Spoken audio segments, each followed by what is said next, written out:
Hi, this is Donniel Hartman and Yossi Klein Halevi from the Shalom Hartman Institute, and this is our podcast, For Heaven's Sake, our special edition, Israel at War, day 143.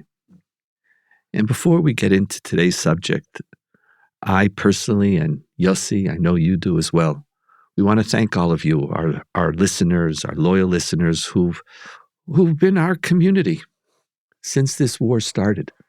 And the people who we talk to and indirectly are influenced by, also directly through your writing.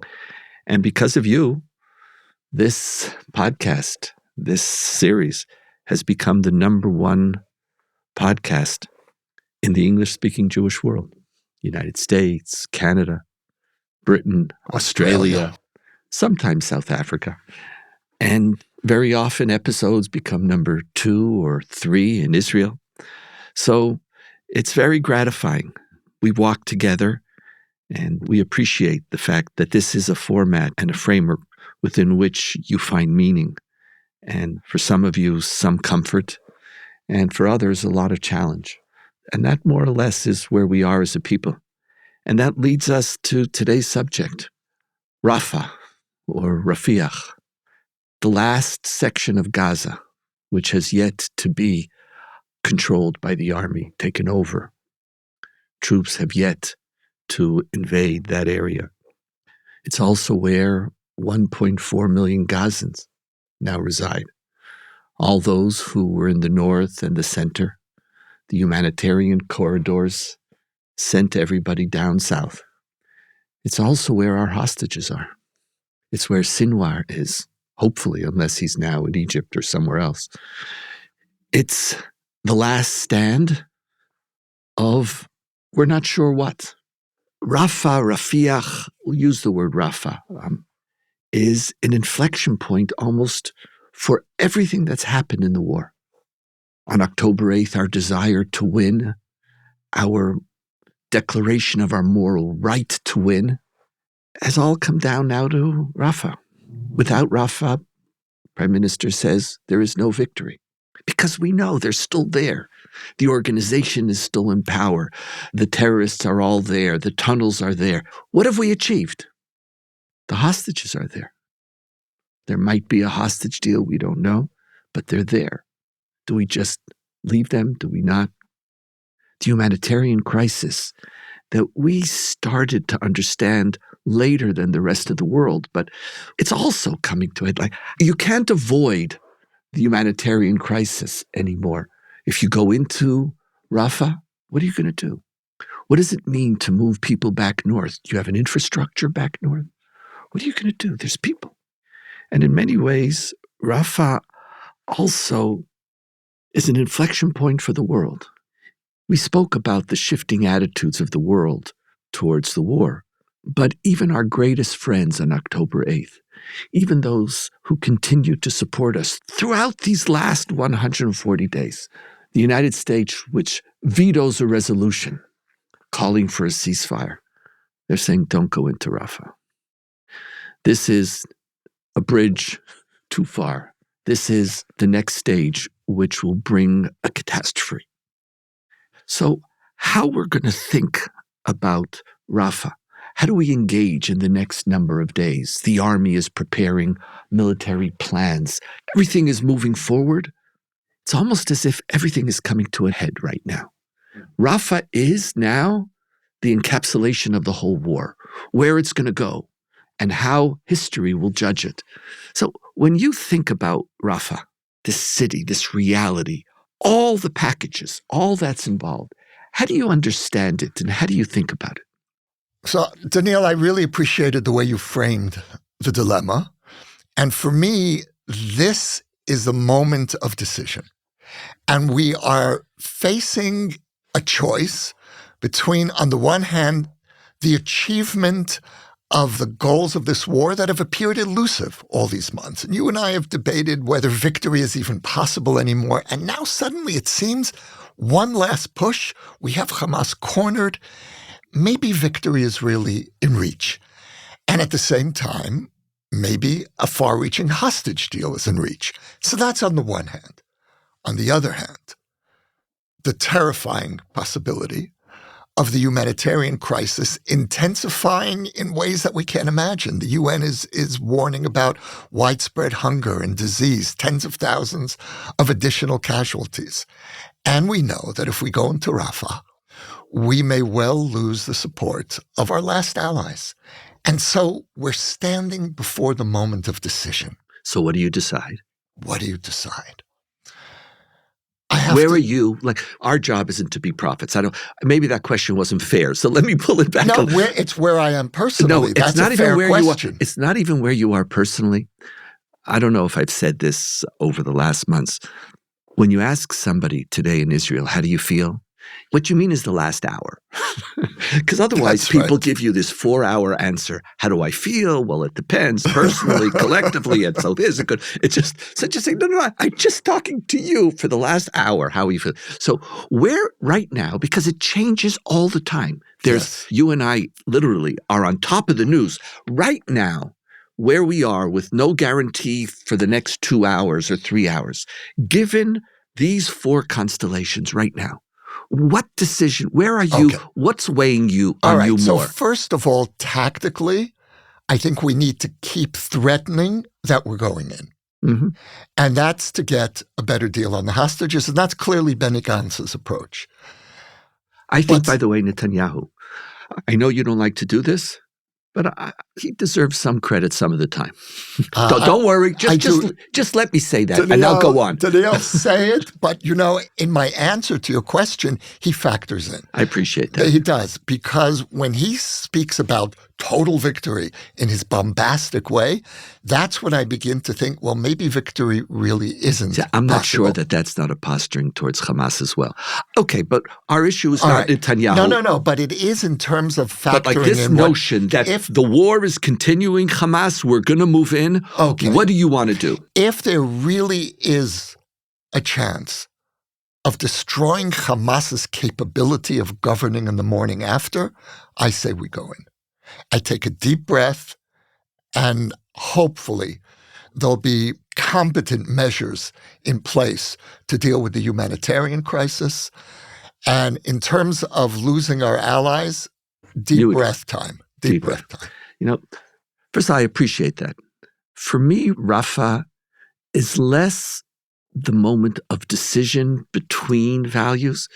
It's both my fantasy and my nightmare at the same time.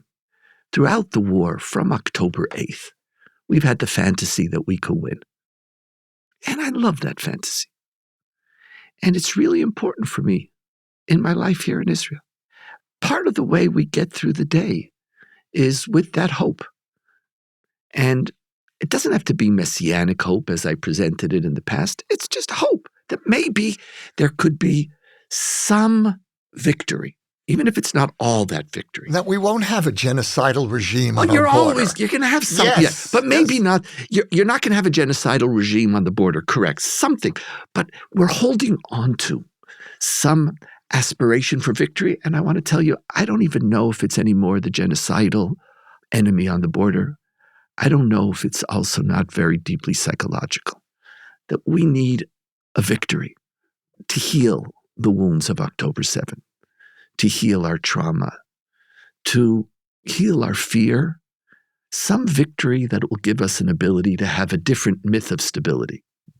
There's a myth of stability. I need a myth, and we all know we create myths. Or that will give the residents of the southern border a psychological framework for returning to their home. Even though, as one of them said to me, would you go back?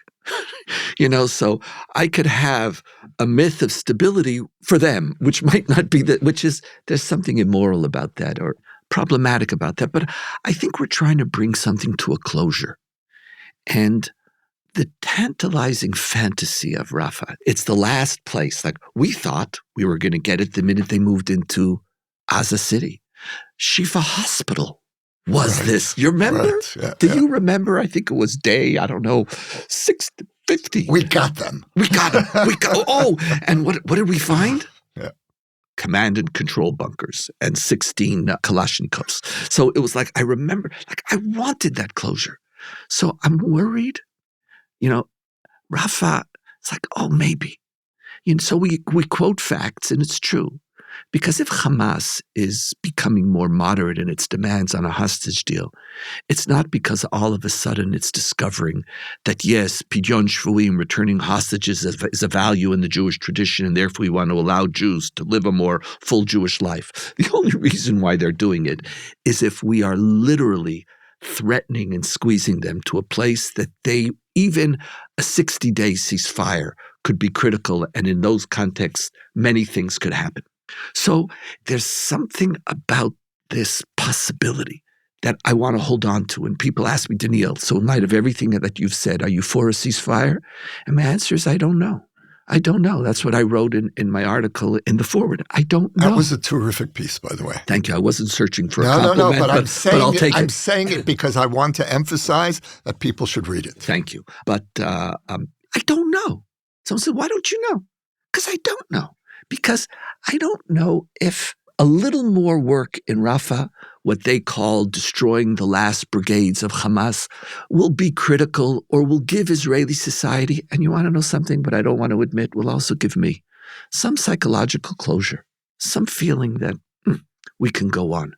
So for me, Rafah has this fantasy, but increasingly, and I've been feeling this more and more, and here I am, I'm more in tune with much of our audience who lives outside of Israel and less of the audience or the population in Israel. As you know, the humanitarian crisis, civilian casualties, we need to give an accounting. We cannot continue to fight this war without even talking about this. I'm not saying that these people were killed unjustly. I'm not even going there. But to not talk about it, to not struggle with it. And when I look at Rafah, and I look at the over 1 million people who are there in 10 cities and hunger, like, what are your plans? And so we could say, oh, don't worry. The army knows what it's going to do. The one thing I learned from October 7th or for the last 140 days is that on these issues, we are always unprepared. And we could come up with a plan and we appoint some system of distributing aid. It's not there. And I think Rafah is the place where we could no longer fight this war justly. This is the point where it's a just war, but we have to fight a just war justly and without much more serious engagement with the humanitarian crisis. The fantasy of that moment doesn't override the terror of a total moral collapse on the part of Israel and a suffering, an unjust suffering. We need real solutions, and we can't be just to tell us, I want to hear what they are. So Rafah is the moment where our moral credibility will be decided.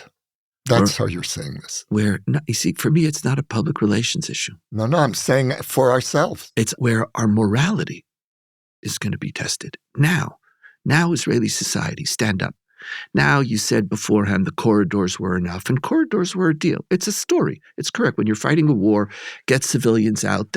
Maybe that was the best we could have done. Were there other things we could have done? We've also talked about that. But right now, how are you going to seriously deal with 1 million people? And they're not just disappearing.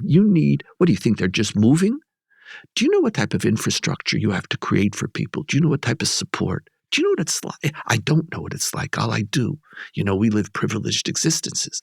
But what does it mean to move back, to destroy territories? You think that's just a matter of a week? You think, let's just move 1.2 million or 4 people. Let's move them 3 kilometers here? Donniel, I'm with you. The main reason that I think the Israeli public is not capable of that kind of essential conversation is because of the hostages. And I'm not saying that as a justification, but an explanation. But I'd like to go back to the earlier point you made before we lose it, and that is the need for psychological closure. And I agree with you that the psychological dimension of this war is critical. But for me, it isn't so much internal, but external, toward the region, toward the Palestinian people, toward our enemies, Iran, Hezbollah. They need to understand that we are not the nation of October 7th. We're the nation of October 8th. But you, Yossi, said last week that you achieved that already. Before Rafah. Yes. No. So now what I'd like to do is actually offer some affirmation of a point you made earlier, which is the question of whether we can begin to let go of the fantasy of a total victory, because maybe we've already won to some extent. And this is a really important part of this conversation. This morning, I read an interview with one of the Hamas leaders, Abu Marzouk, an interview he gave to Egyptian television. Very important interview. And the interviewer was angry at him. He said, look at the devastation that October 7th has brought on Gaza. Do you have any regrets? Now, that's a very important question to be asking a leader of Hamas from an Arab journalist. That question in itself is an indication that we may have already inflicted enough devastation that the message has gotten across. Correct. His answer was very different from what he said in the past. In the past, he was all bluster. He said, we didn't expect this kind of barbaric Israeli response. Translation, we didn't expect that Israel would not honor our immunity behind the human shields of Gaza, because it's worked every time in the past. We didn't expect Israel to go into hospitals in search of Hamas. We didn't expect them to go into mosques and UN facilities. So what he's saying is maybe we have already achieved the psychological victory that I'm looking for, which is connected to restoring our deterrence. And so that's an important question that I'm asking myself before answering your question about Rafah. I appreciate that. Just like we're looking for a psychological victory, there's no doubt that Hamas was also looking for a psychological victory of some form. October 7th Israel wasn't destroyed, but in a world in which Israel is the evil, any defeat or harming of Israel is both a political, national, moral, and religious celebration. The last 143 days took away that sense of victory. You just look at Gaza. It cancels the victory, the massacre, the victorious massacre of October 7th. It's interesting, the hostage deal will return for Hamas some measure of a psychological victory. And we're going to have to learn how to deal with it. Right. The question is whether psychologically we could allow them to also have a psychological victory, or whether not allow them, we can tolerate it, or is that intolerable? And that, I think that's... I don't know the answer to that. As I'm hearing you speak, a part of me is cringing. Is cringing. I know that. And I think that's deep down, that's the struggle in Israeli society. That we know bringing them home could be a profound closure that we need. Maybe that's all we need. But the question is the other side. There's a slogan that's now on posters around the city. And the Tmunat HaNitzachon, the victory picture. The victory picture will be the return of the hostages. Right. And that's a powerful argument. For me, it's not enough of a victory picture, but I hear that. See, because maybe the difference, and this is a little difference between us, it's not an argument, but it's a difference. I'm thinking about the psychological healing of Israeli society after October 7th. And I'm going to assume that my enemy is still going to be there, and maybe I achieved the victory, but given their ideology, they're going to be back. That a significant military deterrence is not going to be the game changer for Iran. It might give us another 10 years, but you remember, they think in 100-year terms. So what we think is, we returned. They're thinking on a categories that they're in the major leagues. There's something primitive about our notion of victory here. They have a long-term strategy and tactic. So I'm giving up on getting them to recognize that they have no psychological victory. I want to know how Israeli society heals. And the question is whether Rafah is needed. Is it needed for us? And so I know that attaining that psychological closure does not justify a mass humanitarian crisis and civilian deaths. It just doesn't. And at some point, without the fantasy of victory or the hostage deal, and we have to let this play out, maybe because maybe it's helping, we're going to have to sit down and say enough. There is an immediate strategic question. I agree with you that the psychological dimension is not enough of a justification for inflicting humanitarian disaster.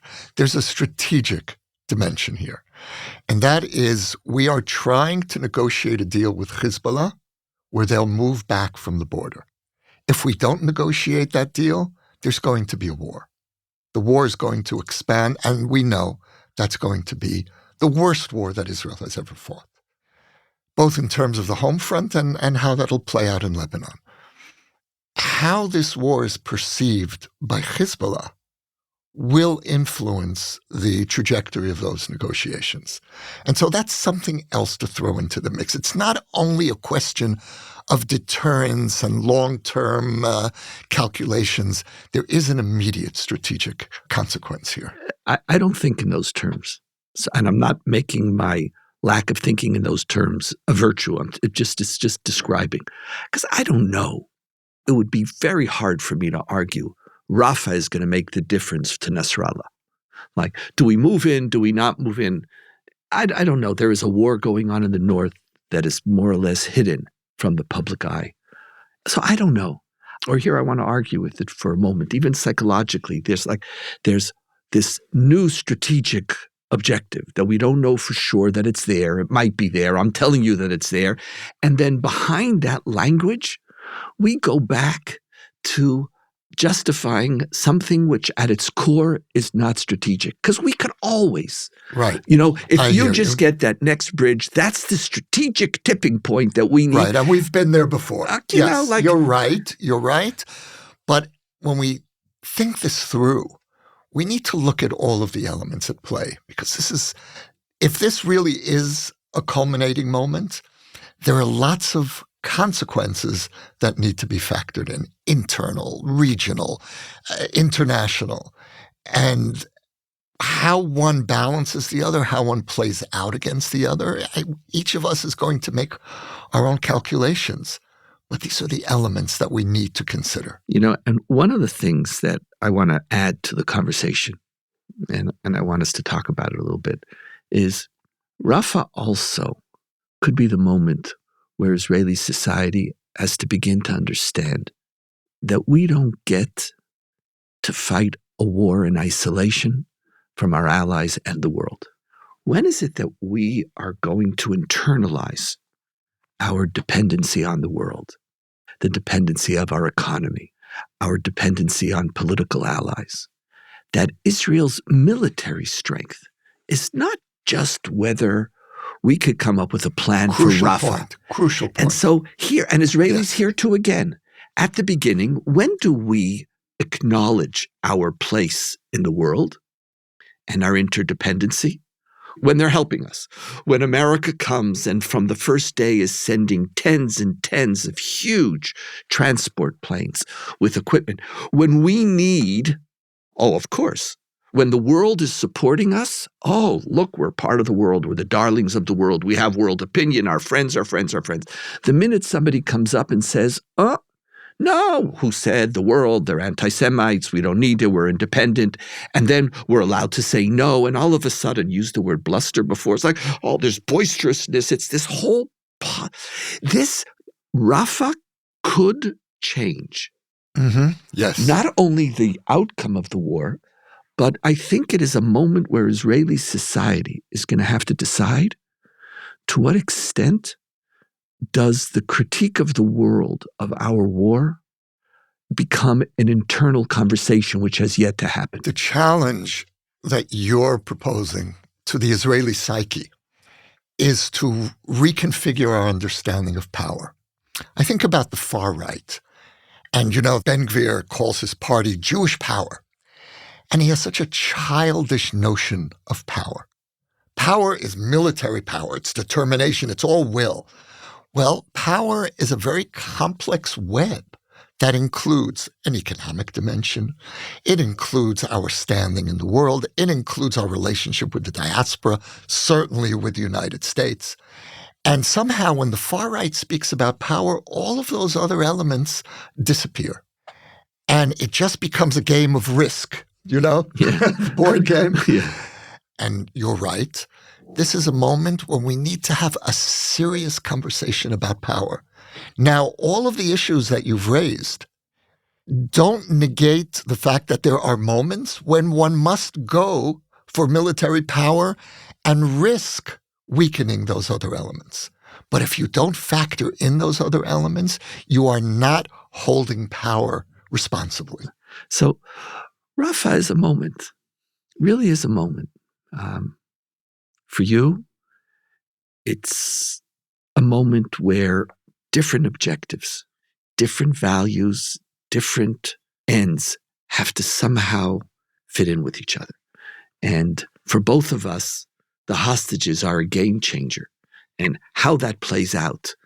And I think for both of us, we would be willing to continue threatening Rafah, maybe doing small little minor incursions in order for Hamas to recognize we are serious, because unless there is a fear component, the hostage deal is not going to happen. And that is a victory picture, one victory picture, especially after the psychological deterrence that has been returned. So there is this Rafah as the moment when we have to choose, and some really difficult choices. And it'll be interesting if the hostages are returned. Do we wait the 60 or 80? And do we still go into Rafah, or do we can leave that aside? For me, Rafah is not a moment where we have to decide between values. It's where we have to decide what are our values. And it's the moment where some painful decisions and conversations need to start. Maybe Rafah could be an inflection point, not merely for what the army's going to do, and not merely what our politicians are going to decide, but whether Israeli society could begin the first process of some healing from October 7th and begin to have conversations, whether it's about power, whether it's about humanitarian crises, whether it is about how you fight a just war justly. So Rafah is the beginning of something that we're going to have to watch, and our lives, Israel, the war, is in many ways going to be determined by the choices we make in Rafah. This is, for heaven's sake, Israel at war. Day 143, but really looking at the next 2 weeks as a critical moment, in many ways in the whole war. Pleasure being with you, Yossi. Always. May things be okay. Bezrat Hashem. You can now sponsor an episode of For Heaven's Sake, Israel at War. The link to donate can be found in the show notes or at shalomhartman.org/For Heaven's Sake. We will acknowledge your gift on a future episode. For more ideas from the Shalom Hartman Institute about what's unfolding right now, sign up for our newsletter in the show notes or visit shalomhartman.org/Israel at War.